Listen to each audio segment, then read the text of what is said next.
امیدواروں کو کاغذات نامزدگی تک جمع کروانے کی اجازت نہیں دی جا رہی ہے، اور آج بھی ہمارے ایک امیدوار کے ہاتھ سے پیپرز چھین لیے گئے ہیں، گھروں پر ریڈ جاری ہے، خواتین اور بچوں کو تشدد کا نشانہ بنایا جا رہا ہے، ان کو ہراساں کیا جا رہا ہے،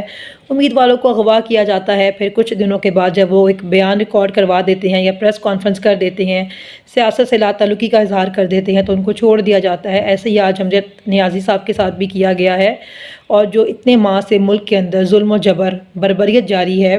خواتین، مائیں، بہنیں اور بیٹیاں اپنے گھروں تک میں محفوظ نہیں ہیں، ایسے میں عدالتیں انصاف کرنے کے بجائے خاموش تماشائی بنی ہوئی ہیں، اور حالات و واقعات دیکھ کر لگتا ہے کہ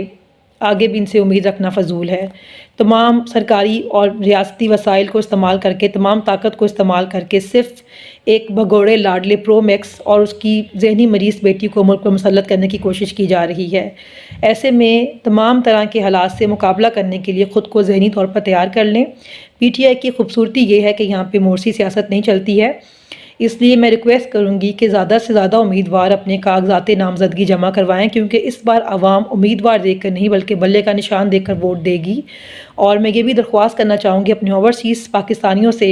کہ ووٹ ڈالنے کے لیے پاکستان ضرور تشریف لائیں، اور جو لوگ کسی وجہ سے پاکستان تشریف نہیں لا سکیں گے وہ ایسے مشکل حالات میں پارٹی کو فنڈ کر کے زیادہ سے زیادہ مالی مدد کریں۔ بہت شکریہ۔ پاکستان زندہ باد۔